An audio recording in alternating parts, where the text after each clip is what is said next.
Hello everyone, welcome to you all. तो आज हम यहाँ पे डिस्कस करने वाले हैं एसी नेटवर्क के क्वेश्चंस के बारे में, ठीक है। और ये पार्ट फर्स्ट होने वाला है हमारा। और अगर आपने अभी तक चैनल को सब्सक्राइब नहीं किया है तो चैनल सब्सक्राइब जरूर कर लें ताकि अपकमिंग नोटिफिकेशंस आप तक पहुंच सके। तो चलिए फिर स्टार्ट करते हैं क्वेश्चन नंबर फर्स्ट से। फर्स्ट क्वेश्चन है हमारे पास, हमसे पूछा गया है कि एक चौक किसके द्वारा हम रिप्रेजेंट करते हैं, यानी कि अगर कोई भी चौक है हमारे पास उसको बेसिकली हम कैसे रिप्रेजेंट करते हैं। देखो ये चौक हो गया यानी कि इंडक्टर हो गया, इसमें इंडक्टेंस तो प्रेजेंट है ही, लेकिन जो हमने कॉइल यूज करी है उसका कुछ इंटरनल रेजिस्टेंस भी होगा। तो इस तरीके से इसका जो रियल और जो प्रैक्टिकल सर्किट हमें देखने को मिलता है वो कुछ इस तरीके से मिलता है, ठीक है। आइडियली हम क्या करते हैं, आइडियली हम आर को जीरो मानते हैं, बट प्रैक्टिकली जो आर होता है it is does not equal to zero, ठीक है। एल तो रहेगा हमेशा।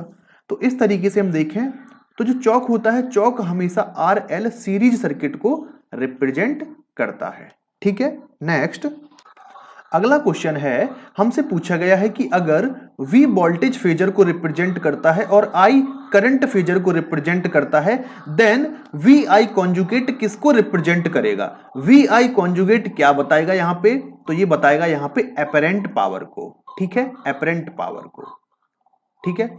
VI कॉन्जुगेट एपरेंट पावर को बताता है और VI cos फाई हमारा एक्टिव पावर को बताता है, ठीक है, एक्टिव पावर को बताता है। और जो VI साइन फाई होता है वो हमारा रिएक्टिव पावर को बताता है, ठीक है। तो यहां पर जो ऑप्शन ए है क्वेश्चन के अकॉर्डिंग, उसके हिसाब से ऑप्शन ए यानी कि एपरेंट पावर राइट आंसर हो जाएगा। नेक्स्ट अगला क्वेश्चन है, हमें दो इंपीडेंस गिवन है Z1 एंड Z2। हमसे पूछा गया है कि Z1 इज टू Z2 कितना होगा, यानी कि सिंपली Z1 और Z2 इन दोनों का रेशियो हमसे पूछा गया है। तो Z1 का वैल्यू हमें कितना मेंशन है, 20 एट द एंगल 60 डिग्री, ठीक है। और Z2 की बात करें तो इसकी वैल्यू है 5 एट द एंगल 30 डिग्री। तो जब हम इसको देखो, जो मैग्नीट्यूड वाला जो आगे वाली वैल्यू होती है इसको मैग्नीट्यूड बोलते हैं, मैग्नीट्यूड डायरेक्टली डिवाइड हो जाएगा, ठीक है। तो कितनी बार जाएगा, 4 बार जाएगा, लेकिन जो एंगल होता है एंगल हमेशा माइनस होता है, तो 60 में से 30 माइनस करेंगे हम तो 30 ही हमें मिल जाएगा। तो 4 at the angle 30 degree, that is option C will be the correct answer. Next question है, हमसे पूछा गया है कि dash opposes the change in circuit voltage, यानी कि इनमें से कौन सा एलिमेंट है जो कि सर्किट में चेंज होने वाले वोल्टेज का अपोज करता है। तो सबको पता होगा कैपेसिटेंस, कैपेसिटेंस एक ऐसा एलिमेंट है जो कभी भी बर्दाश्त नहीं कर सकता अगर सर्किट में वोल्टेज चेंज हो रहा हो, ठीक है। और अगर इंडक्टेंस की बात करें तो ये सडन चेंज ऑफ करंट इसका अपोज करता है, और capacitance sudden change of voltage का अपोज करता है, ठीक है। तो दोनों के दोनों इंपॉर्टेंट है, इनसे क्वेश्चन अक्सर पूछ लिया जाता है। नेक्स्ट मूव करेंगे। अगला क्वेश्चन है हमारे पास, हमसे पूछा गया है कि अगर मतलब एफ की वैल्यू कितनी हम रखें कि जो RLC सीरीज सर्किट है ये यूनिटी पावर फैक्टर पर ऑपरेट हो। तो इसके लिए क्या होता है भाई, इसको यूनिटी पावर फैक्टर पे अगर हमें ऑपरेट करवाना है तो हमें रेजोनेंट फ्रीक्वेंसी पे इसको ले जाना पड़ेगा, ठीक है। तो हम क्या करेंगे, इसको रेजोनेंट फ्रीक्वेंसी पर ले जाएंगे, लेकिन जो रेजोनेंस फ्रीक्वेंसी की वैल्यू होती है वो होती कितनी है, 1/2 पाई रूट ऑफ LC, ठीक है। तो ये होता है हमारा रेजोनेंट फ्रीक्वेंसी की वैल्यू। तो option A will be the right answer. Next अगला क्वेश्चन है, हमसे पूछा गया है कि at F equal to, same वही आ गया क्वेश्चन, ठीक है, रिपीट हो गया, तो इसका हमें ऑप्शन ए हो जाएगा करेक्ट आंसर, ठीक है। नेक्स्ट मूव करें। अगला क्वेश्चन है, हमें गिवन है admittance, admittance equal to a plus g बे है, जे बी है, ठीक है। तो इस केस में जो ए है ये क्या इंडिकेट कर रहा है, ठीक है। बेसिकली अगर देखें एडमिटेंस को, एडमिटेंस इक्वल टू होता है जी प्लस जे बी, ठीक है, ये होता है एडमिटेंस। और अगर हम बात करें इंपीडेंस की, that will be equal to R plus J X, ठीक है। तो यहां पे पूछा है कि जो ए है ये क्या इंडिकेट कर रहा है, किस टर्म को इंडिकेट कर रहा है। तो ए हमेशा, अगर हम बाय की रिस्पेक्ट में बात करें तो ए यानी कि ये जी की बात कर रहे हैं। तो जी क्या होता है भाई, जी होता है कंडक्टेंस, ठीक है, कंडक्टेंस होता है। देखो इसकी यूनिट हमेशा याद रखना मोह होगी, इसकी यूनिट भी मोह होगी और इसकी यूनिट भी मोह होगी, ठीक है। और अगर हम बात करें इंपीडेंस की तो इसकी यूनिट ओम होगी, इसकी यूनिट ओम होगी और इसकी भी यूनिट ओम होगी। ठीक है, तो इंपॉर्टेंट है इनकी यूनिट्स, क्योंकि लोगों को बेसिकली इसकी यूनिट तो पता होती है लेकिन यहां कंफ्यूज हो जाते हैं, तो अब आपको कंफ्यूज नहीं करना है यहां पे। ठीक है, तो चलिए नेक्स्ट मूव करेंगे। अगला क्वेश्चन है, हमसे पूछा गया है कि किसी एसी नेटवर्क में जो कनेक्टेड लोड है वो कितना है, 10 प्लस J10। ठीक है, तो बताना है कि फेज रिलेशन किस तरीके का होगा अप्लाइड वोल्टेज और करंट के लिए। ठीक है, जो लोड में से अप्लाइड वोल्टेज और अप्लाइड करंट जो हमें दिख रहा है लोड के पास, वो किस तरीके से आपस में रिलेट करेगा। तो देखो, अगर हम बात करें इसकी तो हमें सिंपली समझ में आता है, अगर हम इसका tan इनवर्स निकालें, अगर देखो एंगल के लिए हम क्या करते हैं, एंगल के लिए tan इनवर्स ही तो निकालते हैं ना, तो tan इनवर्स क्या हो जाएगा, imaginary part upon real part, that is tan inverse 1। तो यहाँ पे 45 डिग्री का एंगल आ रहा है। ठीक है, अब बात आती है कि वोल्टेज यहां से लीड करेगा कि वोल्टेज यहां से लैग करेगा। ठीक है, ये इंपॉर्टेंट पॉइंट है यहां पे। तो अब देखो, जो लोड है, जो ZL की वैल्यू है वो कितनी है, 10 प्लस J10 है। ठीक है, तो अगर हम बात करें, देखो लीड लैग कहां से डिसाइड होगा ये समझते हैं। देखो यहां पे क्या है, 10 प्लस J10 है, तो यहां पे प्लस प्लस का मतलब क्या है भाई, अगर J प्लस के साथ है तो इसका मतलब ये है सर्किट में हमने इंडक्टर यूज किया है। तो इंडक्टर का बिहेवियर कैसा होगा, अगर वोल्टेज यहां है तो करंट हमेशा लैग करेगा इंडक्टर के केस में। ठीक है, प्योरली तो है नहीं, तो अगर प्योरली होता तो 90 डिग्री लैग कर जाता करंट। ठीक है, लेकिन कुछ ना कुछ रेजिस्टेंस का पार्ट भी है इसमें, तो थोड़ा सा लैग कर जाएगा। अब क्वेश्चन के अकॉर्डिंग हम इसमें देखें, और ये जो एंगल है लैग करने का एंगल, ये हमने यहां पे कैलकुलेट किया है, कितना, 45 डिग्री। 45 डिग्री लैग कर रहा है करंट किससे, वोल्टेज से। या फिर हम इसको ये भी बोल सकते हैं कि 45 डिग्री जो वोल्टेज है वो लीड कर रहा है किससे, करंट से।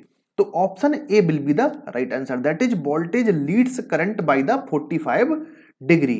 ठीक है, देखो हमने यहां पे जैसे ही लोड की वैल्यू देखी, हमारे माइंड में सीधे घंटी बजनी चाहिए, हमको सीधे सीधे दिमाग में आना चाहिए कि यहां पे 45 तो आना ही है, क्योंकि जैसे ही हम इसमें एंगल कैलकुलेट करने के लिए जाएंगे, tan इनवर्स हमें 1 मिल जाएगा, तो tan इनवर्स 1 45 मिलेगा। अब बात आती है कि लीड होगा कि लैग होगा, तो लीड लैग का हम पता करेंगे इस J के साइन को देख के। अगर J पॉजिटिव है तो हमेशा करंट लैग करती है वोल्टेज से। ठीक है, अगर हम उल्टी बात करें, या फिर हम ऐसे ही बोल सकते हैं कि वोल्टेज हमेशा लीड करता है करंट से। ठीक है, तो option A will be the right answer. Next अगला क्वेश्चन है, हमसे पूछा गया है कि जो मेजरिंग यूनिट होती है इंडक्टिव ससेप्टेंस की, ठीक है, वो कौन सी होती है, तो मो होती है। अभी मैं बताया हूं कि जो बाय होता है, Y equal to G plus JB। G यहां पे क्या है, कंडक्टेंस है, B यहां पे क्या है, ससेप्टेंस है। और अगर Z की बात करें, इंपीडेंस की बात करें, ये होता है JR प्लस JX। तो देखो ये जो JX होता है, यानी कि जो X होता है, ठीक है, ये इन्वर्ट होता है किसका, B का। जिस तरीके से अगर जो Z होता है वो किसका इन्वर्स होता है, बाय का। तो इस तरीके से अगर हम देखें तो यहां पर जो यूनिट होगी वो मोह होगी। ठीक है, क्योंकि इसकी यूनिट क्या होती है, इसकी यूनिट ओम होती है, तो इसीलिए इस पूरे टर्म की यूनिट तो मोह हो जाएगी ना। ठीक है ना, मोह हो जाएगी। तो option D will be the right answer. Next अगला क्वेश्चन है, हमसे पूछा गया है जो पावर फैक्टर होता है किसी इसी सर्किट के लिए वो कितना होता है, तो इस सर्किट के लिए R अपॉन जेड होता है पावर फैक्टर, सबको पता होगा। ठीक है, R अपॉन जेड, या फिर cos फाई बराबर, ये भी मिल सकता है आपको कहीं, P अपॉन एस भी मिल सकता है, यानी कि active power upon apparent power ही मिल सकता है देखने के लिए। ठीक है, तो ये दो तीन कुछ फॉर्मूले इंपॉर्टेंट हैं। नेक्स्ट अगला क्वेश्चन है, हमसे पूछा गया है कि जो साइनोसॉइडल वेव्स होती हैं उनका एवरेज वैल्यू कितना होता है। ठीक है, तो सबको पता होगा बेसिकली 2im अपॉन पाई या फिर 2bm अपॉन पाई, इनकी वैल्यू में देखने को मिलती है। ठीक है, अगर 2 बाई पाई को हम सॉल्व कर दें तो हमें यहाँ पे 0.637 देखने को मिलता है इनटू im। ठीक है, या फिर इसको हम ये भी बोल सकते हैं 0.37 into maximum value. Maximum value, क्योंकि im और vm क्या है भाई, मैक्सिमम वैल्यू ही तो है ना यहाँ पे। तो option B will be the right answer, इसको याद रखना। ठीक है, नेक्स्ट अगला क्वेश्चन हमारे पास है, हमसे पूछा गया है कि हमें डिटरमाइन करना है इंडक्टर की वैल्यू को मिली हेनरी में। ठीक है, इनको कनेक्ट किया गया है पैरेलल में, ठीक है, कैपेसिटर के साथ, और इसका क्वालिटी फैक्टर 6 है, और रेजोनेंट फ्रीक्वेंसी कितनी है 5 रेडियन पर सेकेंड है, यानी कि यहाँ पे ओमेगा नॉट की वैल्यू हमें 5 रेडियन पर सेकेंड गिवन है। ठीक है, कोई दिक्कत नहीं। अब हम क्या करेंगे, बेसिकली हमें पता है ओमेगा नॉट इक्वल टू कितना होता है 1 upon under root LC। Circuit कोई भी हो, सीरीज हो, पैरेलल हो, बस रेजोनेंस सर्किट होना चाहिए। जैसे कि रेजोनेंस कब पॉसिबल है, रेजोनेंस तभी पॉसिबल होता है जब इंडक्टर और कैपेसिटर दोनों के दोनों सर्किट में मौजूद हो। ठीक है, तो हम वही प्रॉपर्टी इसमें यूज कर रहे हैं क्योंकि इसमें रेजोनेंट फ्रीक्वेंसी हमको गिवन है। तो अगर हम बात करें यहां से 5, ठीक है, ये हो गया अपॉन रूट ऑफ LC, सीधे हम ट्रांसफर कर देते हैं। ठीक है, अब हम क्या करेंगे, बेसिकली जो रूट ऑफ LC है उसको इस साइड लेके आते हैं, ओमेगा नॉट यानी कि 5 है उसको हम इस साइड लेके जाते हैं। अब हम क्या करते हैं, दोनों साइड का स्क्वायर कर देते हैं। दोनों साइड का स्क्वायर करेंगे तो यहाँ पे LC मिलेगा और यहाँ पे हमें 1/25 मिल जाएगा। अब हमें पता है यहाँ पे जो C है, C की वैल्यू कितनी है 5 फैरड। तो बस कुछ नहीं करेंगे, L equal to 1/25 into 5 that is 1/125। ठीक है, अब इनने बोला है यहाँ पे कि मिली हेनरी में हमें चाहिए है, तो मिली हेनरी में चाहने के लिए हमें क्या करना पड़ेगा भाई, ऊपर 10⁻³ करना पड़ेगा। ठीक है, तो हम क्या करेंगे 1000 इंटू 10⁻³ कर सकते हैं ना, कोई दिक्कत नहीं होनी चाहिए। ठीक है, 125 8 बार चला जाएगा सीधा, तो देखेंगे 8 इंटू 10⁻³ हेनरी, यानी कि 8 मिली हेनरी हमारा राइट आंसर हो जाएगा। That is option A will be the right answer. Next, अगला क्वेश्चन है, हमें एक कांस्टेंट वोल्टेज 60 वोल्ट गिवन है। ठीक है, जिसको t इक्वल टू 0 पर हम अप्लाई कर रहे हैं। t इक्वल टू 0 पर ये स्विच क्लोज होगा जैसे ही, और ये जो वोल्टेज है 60 वोल्ट का, ये अप्लाई हो जाएगा RL सर्किट के अक्रॉस। ठीक है, तो करंट को डिटरमाइन करना है at t equal to 0 plus पर। ठीक है, अब आपको एक बात पता है, जब कि जो इंडक्टर होता है वो सडन चेंज ऑफ करंट का अपोज करता है। अगर हम t इक्वल टू 0 प्लस के या 0 के पहले देखें तो यहां पे करंट तो 0 थी बिल्कुल, क्योंकि सर्किट तो ओपन है। तो जब हम t इक्वल टू 0 प्लस पर देखेंगे, यानी कि just after close the switch, तब हम सर्किट को ऑब्जर्व करेंगे, तब भी हमारा जो करंट है वो 0 ही रहेगा। यानी कि I equal to 0 minus equal to I equal to 0 plus that is equal to always 0। तो option C will be the right answer. या फिर ऐसे समझ लो कि इनिशियली जो इंडक्टर होता है वो कैसा होता है, ओपन सर्किट होता है। तो आपने इनिशियली जैसे इसको कनेक्ट किया तो इंडक्टर ओपन हो जाएगा, तो भाई करंट ही फ्लो नहीं होना है सर्किट में। तो option C will be the right answer, that is 0 ampere. Next question है हमारे पास, हमें गिवन है एक साइनसोइडल वोल्टेज है जिसको हमने RC सर्किट के अक्रॉस अप्लाई किया है। ठीक है, और वोल्टेज की वैल्यू कितनी है, V equal to 40 sine omega T. ठीक है, और करंट कितनी है 20 sine omega T plus 45 degree. Current की अगर हम बात करें, ये कितना है 40 sine omega T plus 45 degree. ठीक है, हमसे पूछा गया है कि जो पावर होती है, एवरेज पावर होती है, वो बताइए। ठीक है ना, एवरेज पावर एक्टिव पावर एक ही बात है, याद रखेंगे। तो P equal to VI cos phi. लेकिन एक चीज हमेशा ध्यान रखना, यहां पर इन दोनों की RMS वैल्यू होगी, इसकी भी RMS होगी, इसकी भी RMS होगी। बेसिकली इसका जो सही फॉर्मूला होता है वो ये होता है VRMS into IRMS into cos phi. ये इसका सही फॉर्मूला है। ठीक है, AC की रिस्पेक्ट में बात कर रहा हूं मैं। ओके, तो अब देखो ये मैक्सिमम वैल्यू कितनी है इसके लिए, इसके लिए मैक्सिमम वैल्यू 40 है, इसके लिए भी 40 है। तो हम क्या करेंगे 40 upon under root 2 into 40 upon under root 2, RMS value हमको मिल गई। और ये जो एंगल आप 45 डिग्री का देख रहे हैं ना, इसको कॉस के साथ लिखना पड़ेगा। ठीक है, क्योंकि करंट और वोल्टेज के बीच का एंगल फाई होता है हमेशा। ठीक है, तो कुछ नहीं है। अब P इक्वल टू, यहां पे हम देखेंगे ये पूरा 2 हो जाएगा और यहाँ पे 1600 हो जाएगा। 1600 को हम 2 से डिवाइड करेंगे तो कितना बचेगा 800 बचेगा। 800 इंटू 1 अपॉन अंडर रूट 2। ठीक है, जब हम इसको सॉल्व करेंगे तो 282.88 आ जाएगा आंसर हमारा। ठीक है, 282.88, that is option A will be the right answer. ठीक है, इसी के नियर अबाउट रहेगा, तो 282.84 will be the right answer. Next अगला क्वेश्चन है, हमसे क्वेश्चन में दिया गया है, पूछा गया है सॉरी, कि साइनोसॉइडल वेवफॉर्म के लिए जो फॉर्म फैक्टर होता है और जो क्रेस्ट फैक्टर होता है उसकी वैल्यू कितनी होती है। तो ये कुछ ऐसी डेटा है जिनको हमेशा हमें याद रखना पड़ेगा। ठीक है, हालांकि अगर आपको ड्राइव करना है तो ड्राइव भी कर सकते हैं, कोई बड़ी बात नहीं है। फॉर्म फैक्टर कितना होता है, आरएमएस अपॉन एवरेज। ठीक है, आरएमएस वैल्यू कितनी होती है भाई, आरएमएस कितनी होती है और एवरेज कितनी होती है। तो आरएमएस होती है हमारी कितनी, IM अपॉन √2, और एवरेज कितनी होती है हमारी 2IM अपॉन पाई। ठीक है, जब हम इसको सॉल्व करते हैं तो फाइनली फॉर्म फैक्टर हमारा, देखो IM से IM तो कैंसिल हो जाता है, तो फाइनली फॉर्म फैक्टर जो है हमारा 1.11 आ जाता है। ठीक है, तो ये फॉर्म फैक्टर हो गया 1.11। और अगर हम बात करें पीक फैक्टर की, तो पीक फैक्टर के केस में होता क्या है, हमसे पूछी जाती है peak value upon RMS value. ठीक है, पीक वैल्यू कितनी होती है, तो भाई जैसी है तैसी ही रहेगी। आरएमएस कितनी होगी, VM अपॉन √2, VM से VM कैंसिल हो जाएगा, √2 वैल्यू हमें यहां मिलेगी। तो फॉर्म फैक्टर की वैल्यू साइनोसॉइडल वेवफॉर्म के लिए 1.11 आ गई है, और पीक फैक्टर की वैल्यू साइनोसॉइडल के लिए कितनी आ गई है, √2 आ गई है, that is 1.11 and 1.414, that is option B will be the right answer. ठीक है, बी ऑप्शन हमारा करेक्ट हो जाएगा। नेक्स्ट अगला क्वेश्चन है हमारे पास, हमें मैक्सिमम वोल्टेज की वैल्यू जो है वो गिवन है 200 वोल्ट, जो मैक्सिमम इंड्यूस्ड वोल्टेज है किसी कॉइल के अक्रॉस हमें गिवन है, और जो रोटेशन एंगल है किसी कॉइल का वो कितना है 45 डिग्री सेल्सियस, थीटा हमें गिवन है कितना 45 डिग्री। ठीक है, तो instantaneous value of the sinusoidal waveform हमें बताना है कि जो इंस्टेंटेनियस वैल्यू होती है साइनोसॉइडल वेवफॉर्म की वो कितनी होगी। तो देखो सबसे पहले हम बात करें इंस्टेंटेनियस वैल्यू यानी कि किसी भी टाइम पे तुमने क्या किया, वैल्यू को तुमने कैलकुलेट कर लिया, that is V = VM sin theta. ठीक है, यही होती है। तो अगर देखें तो यहां पे VM की वैल्यू 200 गिवन है और थीटा हमारा कितना है 45 डिग्री है, तो option A will be the right answer, that is 200 sin 45 degree. Next question है हमारा, क्वालिटी फैक्टर हमको कैलकुलेट करना है। ठीक है, एक सीरीज रेजोनेंट सर्किट है और इसकी बैंडविड्थ हमें कितनी गिवन है, 30 हर्ट्ज गिवन है। तो देखो क्वालिटी फैक्टर क्या होता है भाई, क्वालिटी फैक्टर होता है अपना रेजोनेंस फ्रीक्वेंसी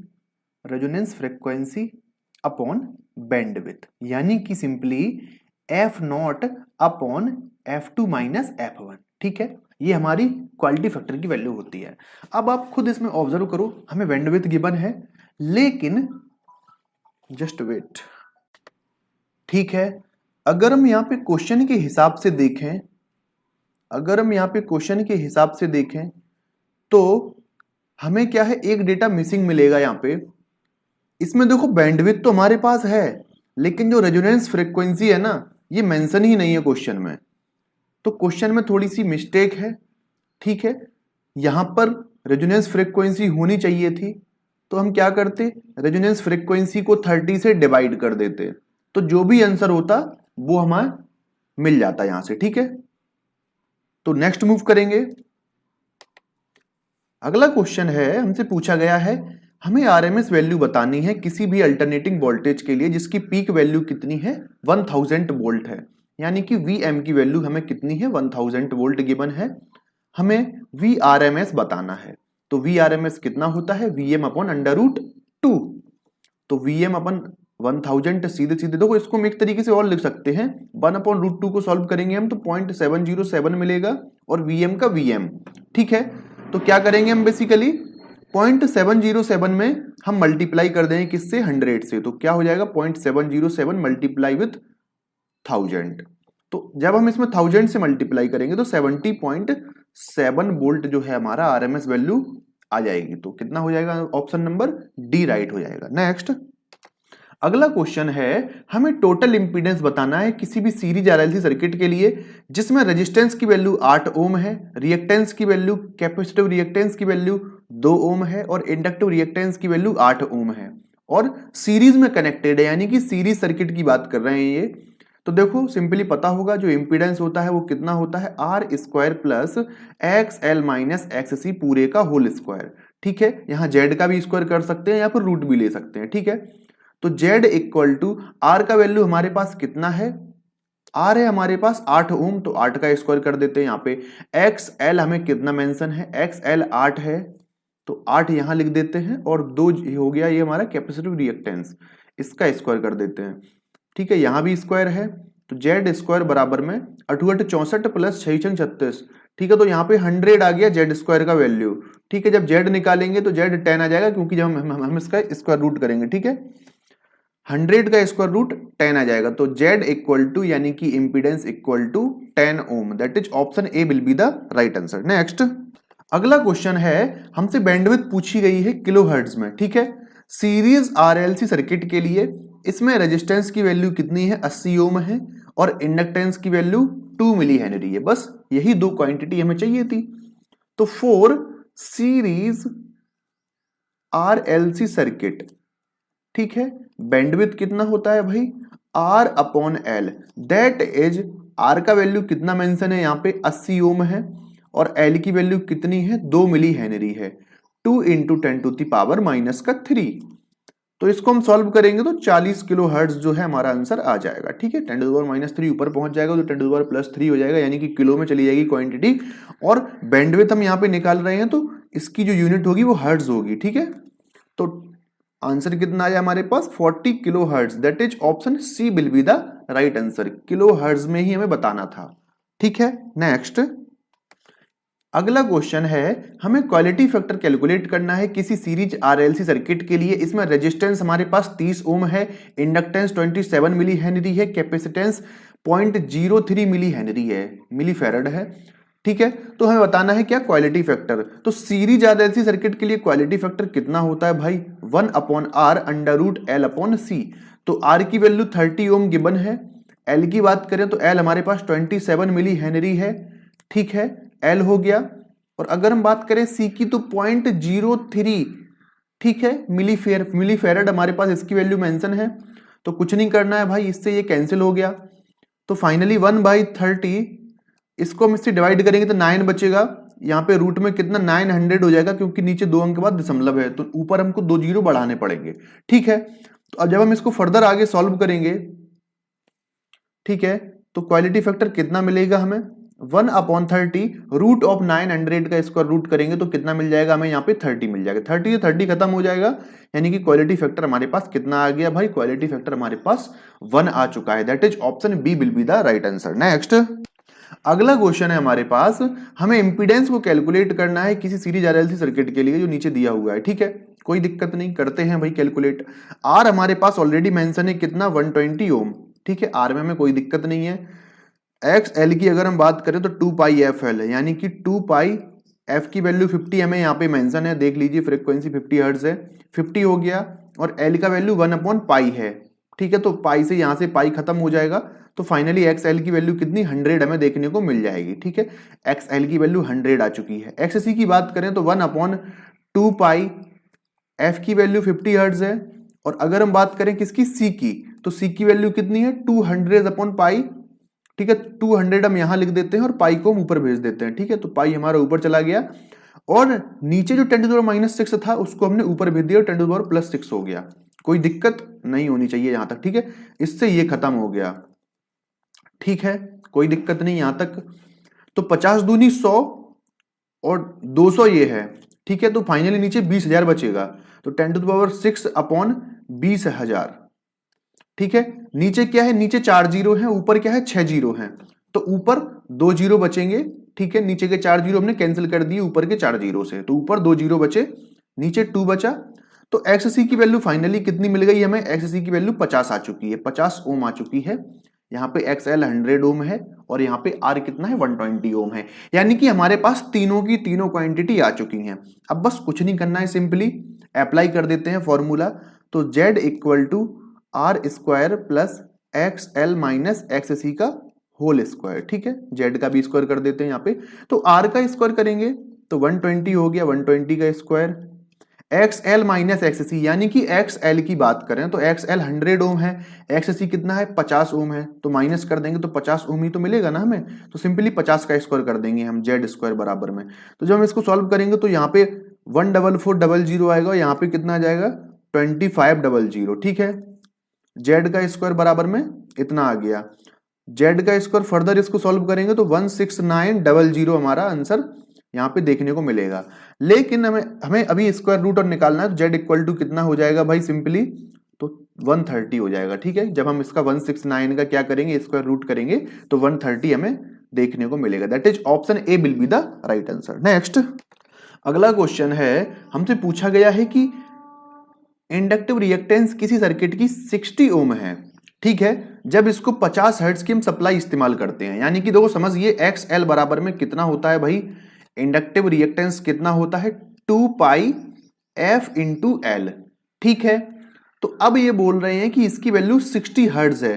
ठीक है, जब हमने फ्रीक्वेंसी कितनी यूज करी है, जब हमने फ्रीक्वेंसी यूज करी है 50 हर्ट्ज।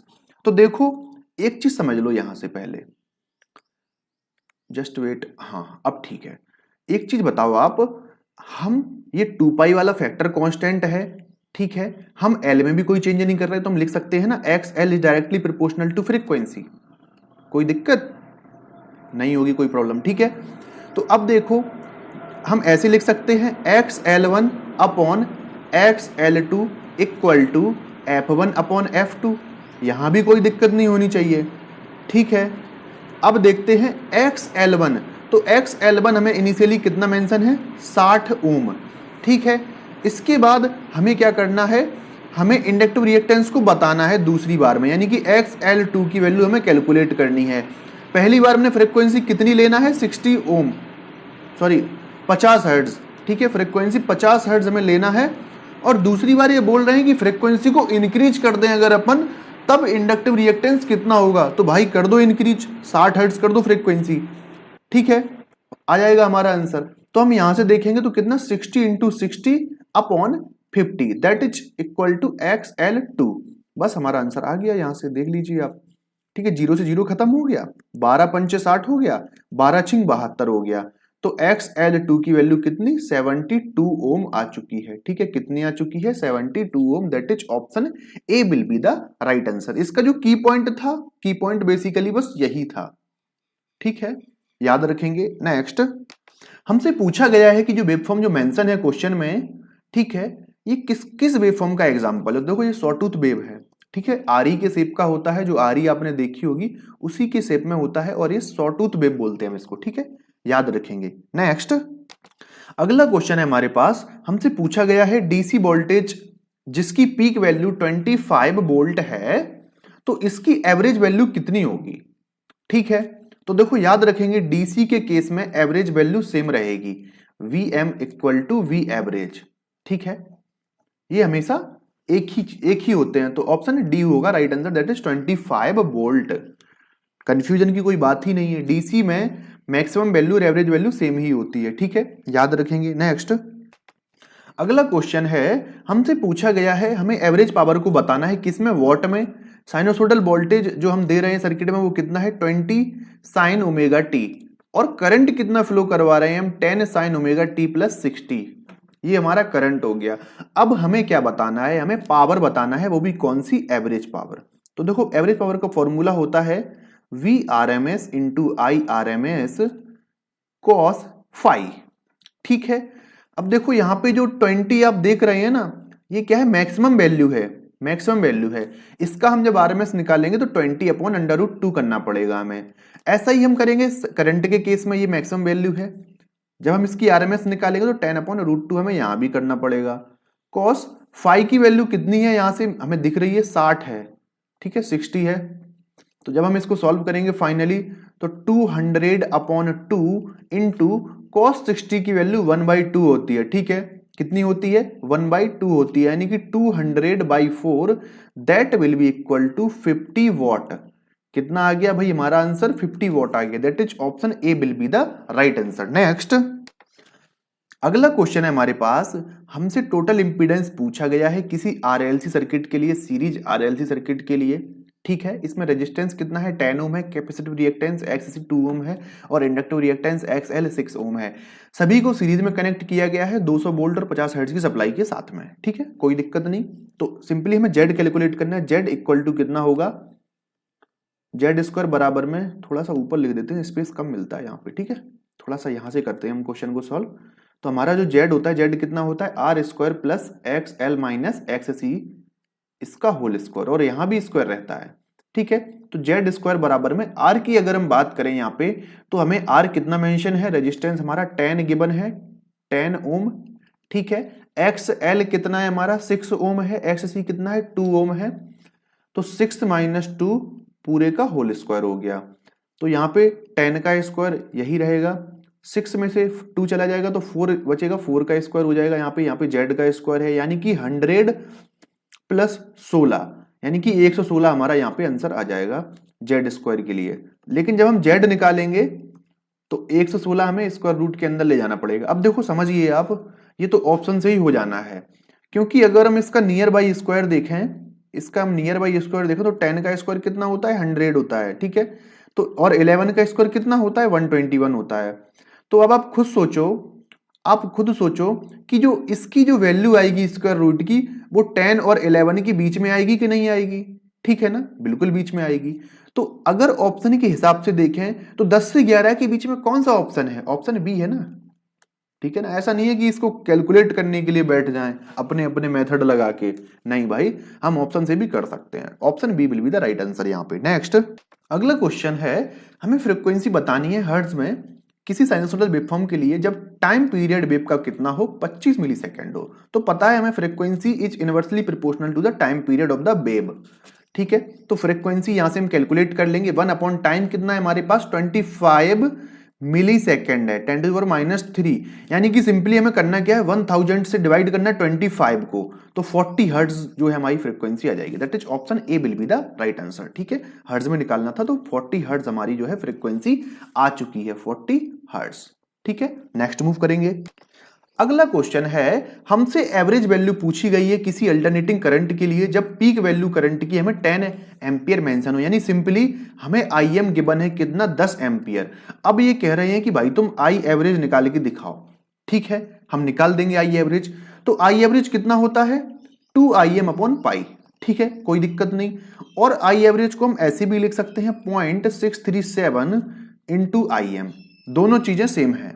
ठीक है, तो आई एवरेज हम दूसरे वाले फॉर्मूले से कैलकुलेट कर सकते हैं। तो 0.637 मल्टीप्लाई विथ आई एम की वैल्यू कितनी है 10 एम्पियर है, तो यहां से 6.37 एम्पियर जो है हमारा एवरेज करंट आ जाएगा। एवरेज करंट कितना आ जाएगा, आ गया भाई, ऑप्शन बी हो जाएगा यहाँ पे राइट आंसर 6.37। ठीक है, 6.37, that is option number C. ठीक है, सी ऑप्शन है यहाँ पे। नेक्स्ट अगला क्वेश्चन है, हमसे पूछा गया है इनमें से कौन सा रिलेशन है जो कि पीक वैल्यू और आरएमएस वैल्यू के लिए जो साइन वेव के लिए रिलेशन को शो करता है। ठीक है, यानी कि पीक वैल्यू और आरएमएस वैल्यू के बीच में रिलेशन कौन बताता है अगर हम एसी की बात करें, साइन वेव की बात करें। ठीक है, तो पता होगा जो वी आरएमएस होता है वो कितना होता है वी एम अपॉन √2। ठीक है, तो और वी आरएमएस को हम कैसे लिख सकते हैं 0.707, क्योंकि 1/√2 की वैल्यू 0.707 होती है इंटू वी एम। ठीक है, तो भाई देखते हैं ये किसे मैच कर रहा है, तो ऑप्शन डी हो जाएगा यहाँ पे right answer. V RMS equal to 0.707 into V M. V M की जगह भी पीक भी हो सकता है, क्योंकि maximum value peak value same ही तो होती है, एक ही बात तो है दोनों। ठीक है, तो option D will be the right answer. Next अगला क्वेश्चन है, हमें टाइम को सेलेक्ट करना है, टाइम को बताना है सेकंड में। ठीक है, किसी भी आरएल सर्किट के लिए जिसमें इंडक्टेंस कितना है 0.6 हेनरी है और रेजिस्टेंस 30 ओम है। जब बताना है टाइम पीरियड, मतलब कितने टाइम में ये स्टडी स्टेट को अचीव कर लेगा, एक आरएल सर्किट है कितने टाइम में ये स्टडी स्टेट को अचीव कर लेगा। तो इस केस में जो टाइम होगा, टाइम फॉर स्टडी स्टेट, ठीक है, स्टडी स्टेट वो कितना होता है भाई 5 टाउ होता है। ठीक है, और टाउ की वैल्यू कितनी होती है R upon L. R upon L होता है बैंडविड्थ, ये होता है L अपॉन R। ठीक है, इसको याद रखेंगे, कंफ्यूज नहीं होना है। तो 5 इंटू एल का वैल्यू कितना है हमारे पास 0.6 है, और R का वैल्यू हमारे पास कितना है 30 है। ठीक है, तो 5 छक्का 30 हो जाएगा, 3 बचेगा ऊपर और 30 बचेगा नीचे। तो फाइनली 0.1 जो है हमारा राइट आंसर हो जाएगा, that is option C will be the right answer. ठीक है, याद रखेंगे जो टाइम कांस्टेंट होता है आरएल सर्किट के लिए वो L/R होता है। ठीक है, L/R होता है। नेक्स्ट मूव करेंगे। अगला क्वेश्चन है, हमें टोटल इंपीडेंस बताना है किसी टैंक सर्किट के लिए जो रेजोनेंट फ्रीक्वेंसी वर्क कर रहा है। ठीक है, इसमें कैपेसिटेंस की वैल्यू ये कुछ इस तरीके से गिवन है और इंडक्टेंस की वैल्यू भी हमें कुछ गिवन है। देखो, अगर हम बात करें पैरेलल सर्किट की, टैंक सर्किट की, तो टैंक सर्किट कैसे बनता है, एक साइड तो L होता है और एक दूसरी साइड क्या होता है, इसमें C होता है। ठीक है, तो बेसिकली हम क्या करते हैं, हम इसमें सबसे पहले रेजोनेंट कंडीशन में जो एडमिटेंस होता है वो कैलकुलेट करते हैं। एडमिटेंस कितना हो जाएगा भाई, 1 अपॉन इंडक्टिव रिएक्टेंस, ठीक है, यानी कि XL, ठीक है, माइनस 1 अपॉन XC। और हमें पता है कि जब XL इक्वल टू XC होगा तभी हमें रेजोनेंट की कंडीशन देखने को मिलेगी। ठीक है, मतलब जब ये दोनों के दोनों आपस में इक्वल हो जाएंगे तब। तो इस केस में जब ये दोनों क्वांटिटी आपस में इक्वल हैं, ठीक है, दोनों क्वांटिटी आपस में इक्वल हैं, ठीक है, तो यहां से इसमें से सेम क्वांटिटी माइनस हो रही है, इसमें से यही जा रहा है, तो भाई जीरो ही तो बचेगा। अगर 1 में से मैं 1 घटाऊं तो जीरो ही तो मिलेगा मुझे। ठीक है, तो बाई की वैल्यू यानी एडमिटेंस कितना आ गया, 0 आ गया। अगर एडमिटेंस 0 है तो इंपीडेंस कितना आएगा, 1 अपॉन एडमिटेंस, यानी कि 1 upon 0, that is impedance should be infinite. ठीक है, तो इंपीडेंस की वैल्यू हमेशा इनफाइनाइट होगी। ठीक है, ये इन वैल्यू से इंडिपेंडेंट होगी। ठीक है, समझ गए होंगे आप। नेक्स्ट मूव करेंगे। अगला क्वेश्चन है, हमें वैल्यू बतानी है किसकी, फेज एंगल की। ठीक है, फेज एंगल कैलकुलेट करना है किसी सीरीज आरसी सर्किट में जिसमें रेजिस्टेंस 50 ओम है और कैपेसिटिव रिएक्टेंस कितना है, 86.6 ओम है और इसकी फ्रीक्वेंसी 50 हर्ट्ज है। तो देखो बेसिकली अगर हम बात करें सर्किट के इंपीडेंस की तो कितना हो जाएगा, R माइनस जे एक्स। ठीक है, R माइनस जे एक्स हो गया। जब हम यहां से इसको फर्दर आगे देखेंगे तो कितना मिलेगा हमें, R की वैल्यू कितनी है, 50 है, माइनस जे 86.6 है। अब हम क्या करेंगे, हम इसका जो है tan इनवर्स ले लेंगे, tan inverse XC upon R, ऐसे भी इसको लिख सकते हैं। ठीक है, तो tan इनवर्स XC की वैल्यू हमारी ये है पूरी ओवरऑल। ठीक है, तो 86.6 हमें यहां मिलेगा और 50 यानी 50 हमें नीचे मिलेगा। जब हम इसको सॉल्व कर लेंगे फाइनली तो हमारे पास वैल्यू कितनी आ जाएगी भाई, हमारे पास वैल्यू आ जाएगी, देखो इसको सिंपली सॉल्व करने का एक ही तरीका है। अगर इसको आप देखोगे ना ऑब्जर्व करके सही से, तो हमें यहां पे कितना दिखेगा, हमें यहां पे √3 दिखेगा। कितना दिखेगा, √3 ही हमें यहां पे देखने को मिलेगा बेसिकली। अब आप कहोगे कैसे मिलेगा, बताता हूं अभी। जैसे कि अगर हम यहां पे नीचे वाले टर्म में 2 से मल्टीप्लाई कर दें, ठीक है, ऊपर वाले टर्म में भी 2 से मल्टीप्लाई कर दें, तो ये हो गया 100, ये हो गया 100। ठीक है, डायरेक्टली भी करके देख सकते हैं आप, मतलब आप ऐसे करेंगे तो आपको मिल जाएगा। ठीक है, तो यहां पे 60 डिग्री मिलेगा हमें। ठीक है, 60 डिग्री मिलेगा। tan इनवर्स यहां पे √3 आएगा आपका निकल के। ठीक है, तो 60, that is option D will be the right answer. Option D आपका करेक्ट हो जाएगा। आप निकाल लेना, वैसे कैलकुलेट कर लेना, कोई बड़ी बात नहीं है, छोटा सा क्वेश्चन है। ठीक है, ऑप्शन डी हमारा राइट आंसर होगा। बाकी मैं टेक्निक तो बता दी हूं ना पूरी, तो ऑप्शन डी यहाँ पे करेक्ट हो जाएगा। तो यहाँ पे हमारे जो क्वेश्चंस हैं वो कंप्लीट होते हैं। बाकी का नेक्स्ट पार्ट आपको जल्दी मिल जाएगा। अगर आपको लेक्चर पसंद आया हो तो लाइक जरूर करें और चैनल पे नए सब्सक्राइब कर लें। Thanks for watching and God bless you all.